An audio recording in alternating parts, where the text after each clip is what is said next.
우리 큰 은혜 받고 돌아가는 귀한 시간 되기를 간절히 소망합니다.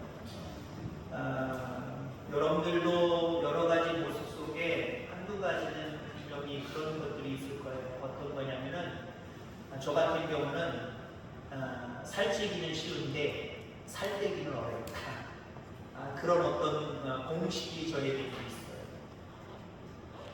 조금 무리해서 그냥 맛있어서 귀해서 부모님들이 또 갖다 주신 거니까 안 먹고 썩으면 안 되니까 이거저거 지벙지벙거리다 보면 몇백 그램, 한 1kg 이상이 푹 쪄버려요.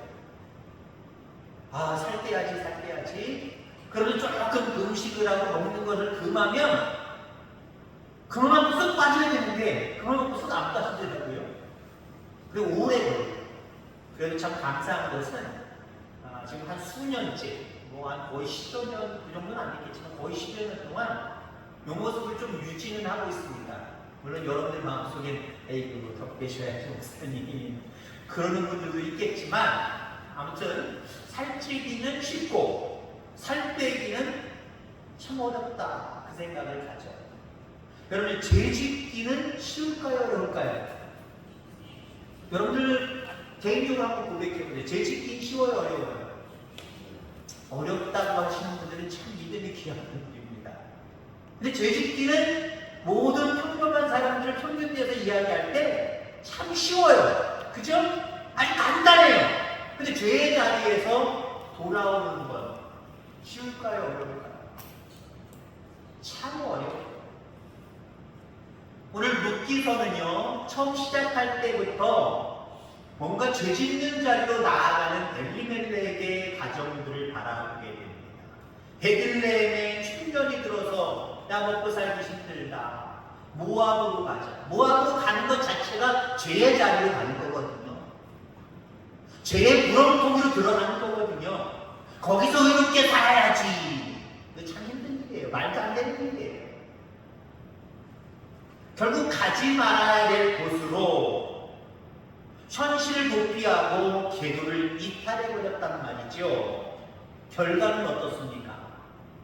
결과는 아주 참담했어요. 은혜의 자리, 생명의 자리, 말씀의 자리를 그 베들레헴을 벗어나서 모압으로 갔더니 엘리멜렉 죽고요. 그의 아들들이 말론과 기론이 죽습니다.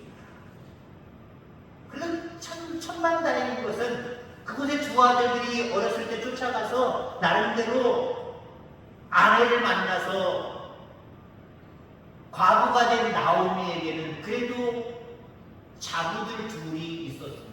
그러나 그 모습은 처량하기 그지없습니다. 자, 6절 말씀부터는요, 내용의 전개가 바뀝니다.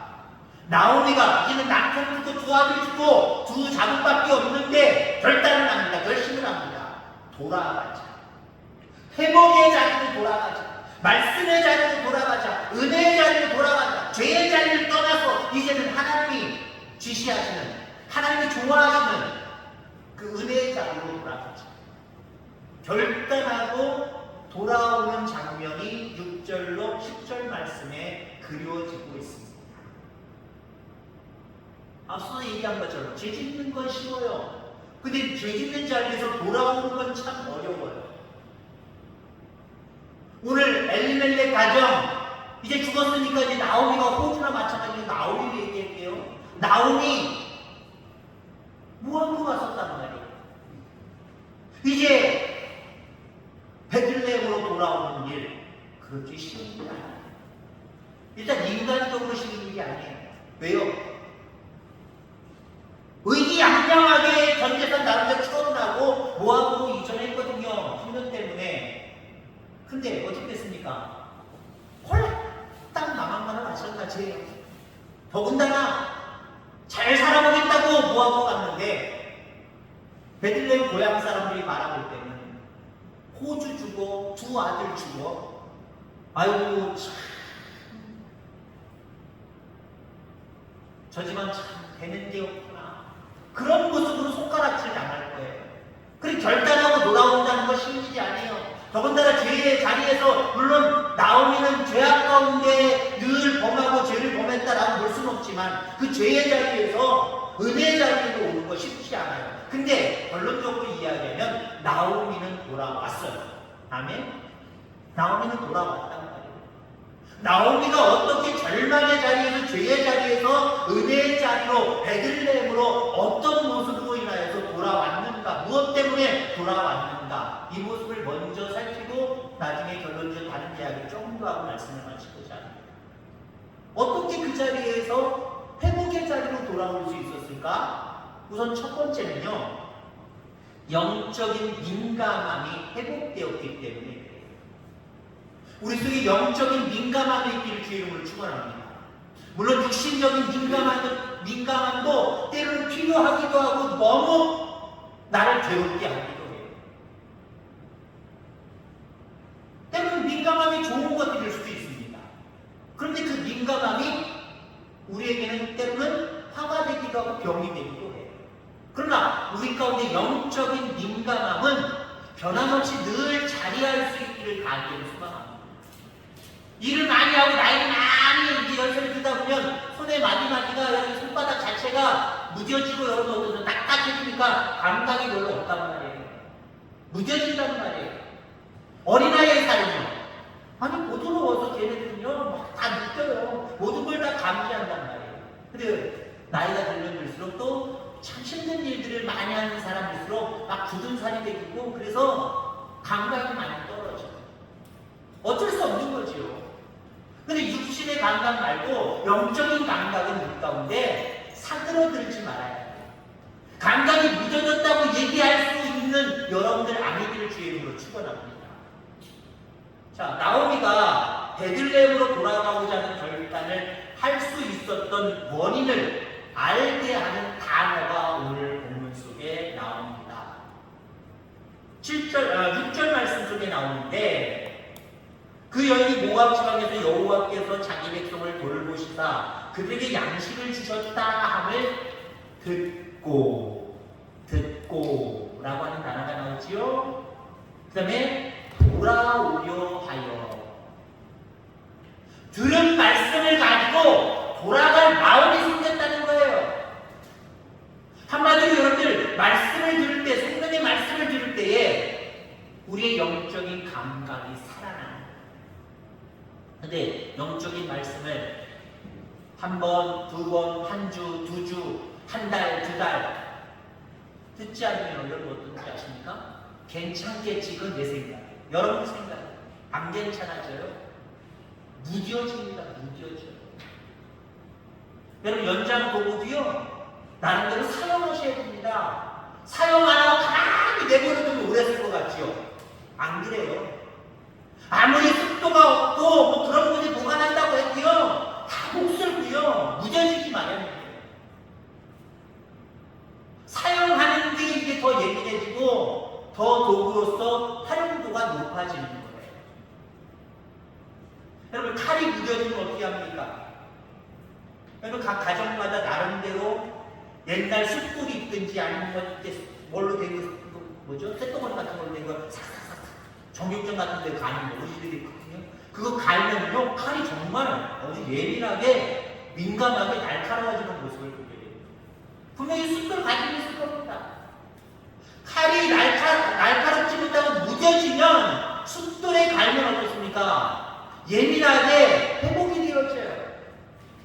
다시 원래 상태를 그 이상을 회복하게 됩니다. 우리의 영적인 감각이 무뎌지면 여러분 어디다 가르실 거예요? 칼은 무뎌지면 숯불에다 갈면 되는데 여러분들은 영적인 감각이 무뎌지면 손처럼 넣어서 손가락에다 끄고 그냥 비비실 거예요? 아니면 여러분들 스스로 아이고 그러면 이 영적인 감각이 살아납니까? 말씀에 가르치기를 주의를 주거든요. 말씀은 영적인 숫돌이에요. 우리를 칼로 비유한다고 한다면 하나님의 말씀은 우리의 숫돌입니다. 말씀을 자꾸 듣다 보면요 그 말씀을 통해서 우리의 영적인 감각이 회복될 줄 분명히 있습니다. 나오미는 베들레헴에 대한 소식을 들었어요. 하나님이 그 민족을 사랑하셔서 그들이 먹고 사는데 문제없이 풍년이 들었게 하셨더라. 잘 살게 하게 하셨더라. 자기가 언제 나온 건데요? 베들레헴에 흉년이 있어서 가난할 때, 힘들 때 나왔는데 하나님이 우리 나와 있는 동안 우리는 나와서 모압에 와서 남편 죽고 두 아들 죽고 아주 근심 걱정이 절망이 정말 뽕구수처럼 터져버렸는데 우리가 있었던 고향 그곳은 회복됐다는 거예요. 잘 살게 됐다는 거예요. 그걸 듣고 가고자 하는 영적인 민감함이 살아났다는 거예요. 늘 하나님의 말씀을 주야로 묵상하고 들으려고 하는 그런 모습들이 여러분들에게 있으셔서 영적인 민감함이 회복되어지는 은혜가 있기를 주의 이름으로 축원합니다. 또 나오미가 절망의 자리 모압에서 은혜의 자리, 회복의 자리 베들레헴으로 올 수 있었던 이유는요, 죄에 대한 자각이 있었기 때문에 그래요. 나오미는 자신이 모압에서 겪은 고통을 이렇게 해석을 합니다.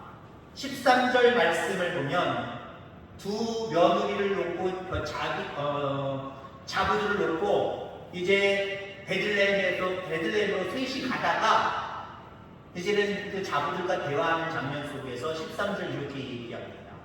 여호와의 손이 나를 치셨으므로 나는 너희로 말미암아 더욱 마음이 아프도다라고 이야기합니다. 너희들 잘못은 없다는 거예요. 우리가 여호와 앞에 남편과 더불어 우리 가족이 범죄하고 인하여서 죄를 지었다는 거예요. 무슨 죄? 영적인 떡지 문의 자리를 외면하고 흉년 들었다고, 육적으로 흉년 들었다고 모압 가지 말아야 될 죄의 자리로 와버렸단 말이에요. 그게 죄라는 거예요. 나오미는 이렇게 죄를 지음으로 말미암아 하나님이 나의 가정을 치셨다는 거예요. 하나님이 치셔서 내 남편 죽고 하나님이 치셔서 내 두 아들 죽었다는 거예요. 죄 때문에 그랬다라고 하는 겁니다. 죄에 대한 자각이 일어난 것을 여기서 보여주고 있어요. 21절 오늘 본문은 아니지만 이제는 자부 중에 첫째 자부는 다시 모압에 남았고요. 둘째 자부 룻과 나오미가 고향 베들레헴에 도착을 하잖아요. 많은 사람들이 나름대로 환영을 해줍니다. 야, 너 나오미가 아니냐? 라고 환영을 해줘요. 안 하는 거죠? 그때 나오미가 이야기합니다. 뭐라고 얘기하냐면 나오미는 기쁨이라는 뜻이거든요. 나를 기쁨이라고 하는 그 이름 부르지 말아라. 나를 말하라고 부르라.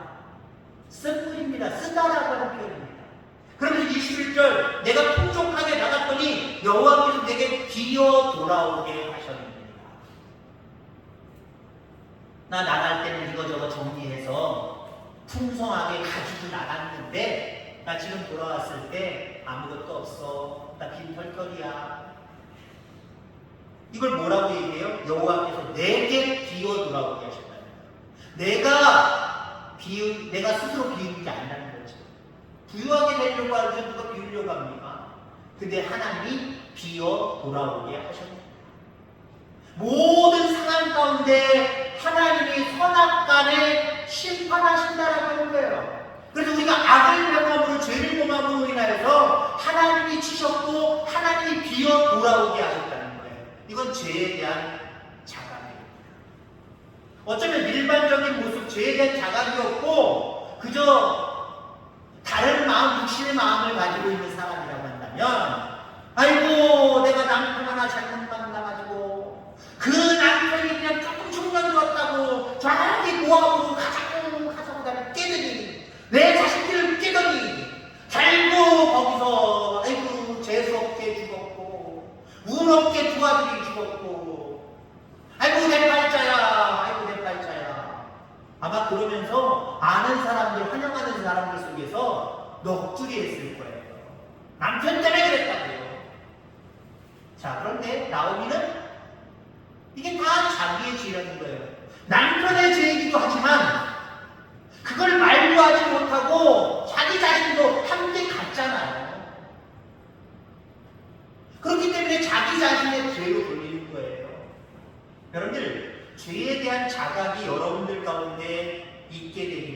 주의를 축원합니다.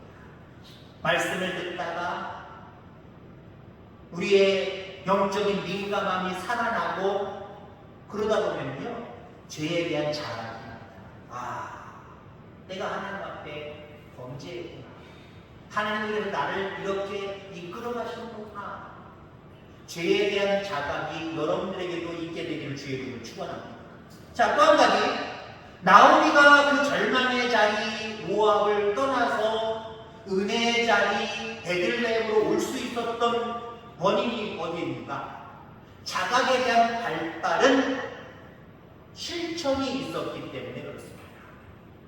자, 듣고 하나님 말씀을 듣고 베들레헴에 대한 소식을 듣고 돌아가고자 하는 마음을 가졌단 말이에요. 여기까지는 많은 사람들이 해요. 때로는 여러분들 하나님 말씀을 듣고 나름대로 여러분들 천대 받았다 하고 갑니다. 그 중에 몇 사람은 목사님 오늘 은혜 받았습니다. 말씀을 선포하는 주의 사자에게 말씀 듣고 은혜 받았다고 이야기합니다. 이것도 중요하지만 더 중요한 게 뭘까요? 그 말씀대로 세상에 나가서 살아가는 거예요. 결단하고 살아가는 거예요. 이 부분이 약할 수 있다는 거죠. 어머나 우리 나와 있는 동안 베들레헴을 회복하고 잘 살게 되었기 때문에 나도 돌아가 볼까? 그래 돌아가자. 가만히 보면 생각해보니까 돌아가면 창피할 것 같기도 하고 아이고 남편 어디 갔냐고 애들은 어디 갔냐고 그러면 뭐라고 대답을 하지? 아이고 나 못 가. 듣고 결단했는데 못 돌아갈 수 있다는 거예요. 근데 여러분들 나오미는 실천에 옮겼다. 여러분 그렇습니다.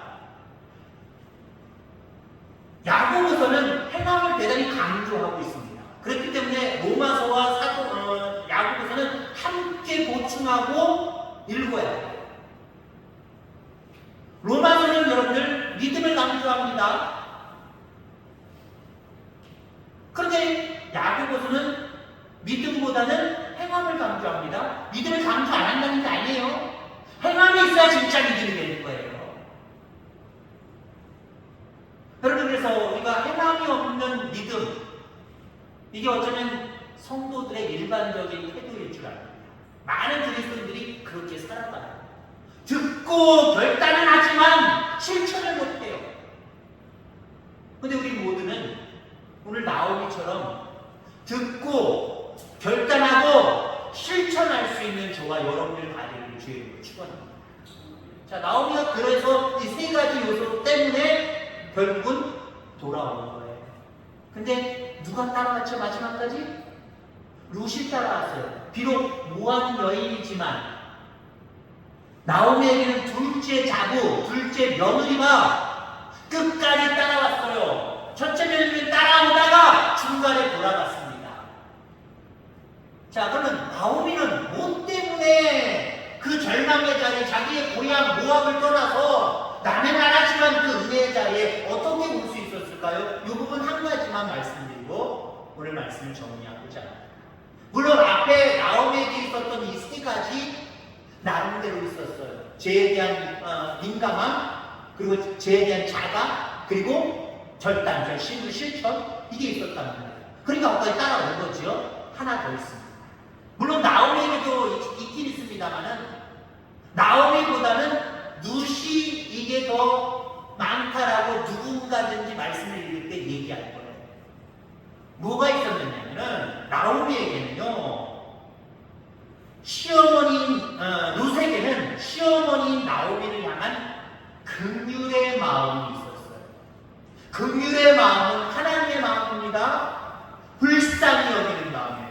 하나님이 여러분을 불쌍히 여겼기 때문에 죄를 사해 주시고 하나님 자녀 삼아 주신 거예요. 뭐하러 여러분 하나님 자녀 죄를 사해 주고 하나님 자녀 삼아 줍니까? 하나님이 불쌍히 여겼기 때문에 그래요. 나오미는 자신의 두 며느리에 대해서 고마움을 표현합니다. 8절에 보면 나오미가 두 며느리에게 이르되 너희가 죽은 자들과 나를 선대한 것 같이 여호와께서 너희를 선대하기를 원한다라고 이야기하죠.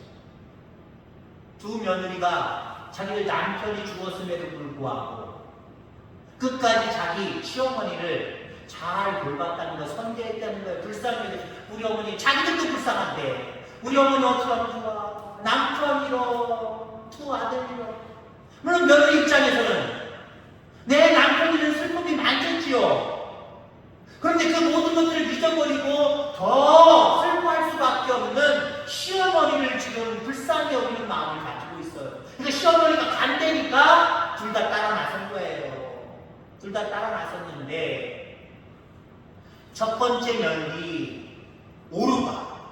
이 오르바는요, 여러분들 한마디로 그냥 육신적인 불쌍함, 인간이 가질 수 있는 불쌍함만 가진 거예요.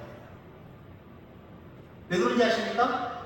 어머니가 자기 고향으로 돌아가는데 어쩔 수 없지, 모두 나도 따라가야지. 저 집안에 어떻게든 남편 없지만 뼈를 묻어야지. 어머니 저도 따라갈래요. 둘 다 따라왔단 말이에요. 오르바도 따라왔단 말이에요. 첫째도 따라왔단 말이에요. 근데 끝까지 안 따라갔어요. 뭐가 없기 때문에? 하나님의 마음으로서의 불쌍히 여기는 마음이 없었기, 선대하는 마음이 없었기 때문에. 육신적으로는 아이 그래도 어머니 불쌍한데 따라가야지. 어머니에게 아니 따라오지 마.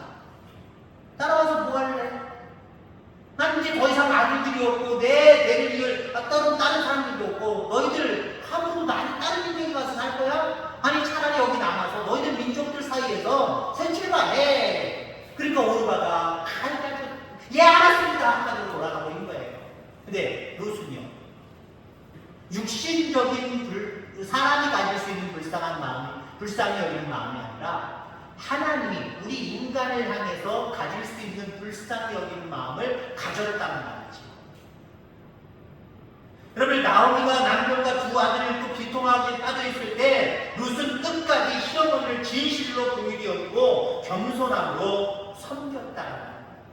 그러니까 나오미의 긍휼히 여기는 마음, 선대의 마음은 아무나 육신적인 생각을 가지고 있는 사람들이 따라할 수 없는 선대함을 가졌다는 것이. 그래서 여러분들 나오미가 따라올 수 있었던 거예요. 어찌됐든 간에 자 보세요. 나오미가 룻과 더불어 이제 베들레헴으로 왔습니다. 그 절망의 자리를 떠나서 하나님의 말씀이 있는 떡집으로 베들레헴으로 돌아왔습니다. 그 결과가 어땠을까요? 그 결과를 간단하게 두 가지 말씀드립니다. 영적인 복이 임합니다. 무엇보다도 룻에게 영적인 복이 임해요. 이방인입니다. 이스라엘 민족 아니에요. 하나님의 선택하신 민족이 아니란 말이에요. 그의 자손이, 그도 잘 됐지만 그의 자손이 복을 받습니다. 그것이 나중에 그녀에게 엄청난 영적인 축복으로 다가와서 그녀의 후손을 통해서 다윗이 태어나고 예수 그리스도가 그의 자손들을 통해서 출생하게 된다는 거예요. 대단한 거 아닙니까? 영적인 복을 받았어요. 이렇게 또 절망의 자리를 떠나서 은혜의 자리로 돌아오니까 나오미도 마찬가지지만 특별히 룻에게 어떤 은혜가 임하느냐? 육적인 복도 임했습니다. 육적인 복도 임했어요. 와가지고 먹고 사는 게 바쁘니까 이삭을 주스러, 추수 때니까 이삭을 주스러 갔단 말이에요. 마치 보아스의 집으로 갑니다. 보아스가 아주 엄청난 호의를 베풀죠. 그랬더니 룻이 이렇게 얘기합니다. 왜 저에게 이렇게까지 호의를 베푸십니까? 라고 이야기합니다. 그러자 보아스가 뭐라고 얘기합니까? 내 남편이 죽은 후에 내가 시어머니에게 행한 모든 것과 내 부모와 고국을 떠나 전에 알지 못하던 백성에게로 온 일이 내게 분명히 알려졌느니라. 이게 무슨 얘기예요? 야, 내가 너 나오미면이지? 내가 다 알고 있어. 너 저쪽 모압에서부터 남편 잃고 시아버지도 잃었지만 남편 잃고 자기도 어떤 불행 가운데 있는데 시어머니를 불쌍히 여기는 선대하는 마음을 가지고 여기까지 오고 여기까지 와서도 지금 그 시어머니를 먹여 살리려고 이삭 죽는다는 거 내가 다 알고 있어. 그거예요. 선대하는 그 마음을 높이 평가하고 있는 보아스의 모습. 그러니까 어떻게 돼요? 보아스의 아내가 되잖아요. 보아스의 아내가 되고 말미암아 시어머니 가정, 자기 가정이죠. 이제는 분명히 하나님의 선택하신 선주로부터 받은 땅들도 있을 거지만 다 지금 남의 땅이 되어버렸단 말이에요. 이스라엘 민족들은 땅을 사고 팔 수가 없어요. 힘들면 돈 좀 받고 그냥 빌려주는 거예요. 몇 년 동안? 50년 동안. 10년이 되면은 다시 돌려받는 겁니다.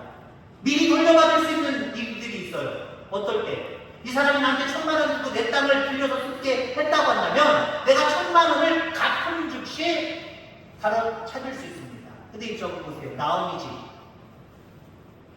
룻. 이 가정 돈 있어요, 없어요? 돈이 없으니까 이삭 죽는 거죠. 가난하게. 내 땅이 없으니까 지금 가난하게 이삭 죽는 것 아닙니까? 근데 보아스가 자기의 남편이 됨으로 말미암아 빚 다 회복하고 자기 땅 다시 회복하게 만듭니다. 나오미 내 땅을 다시 회복하게 만들어.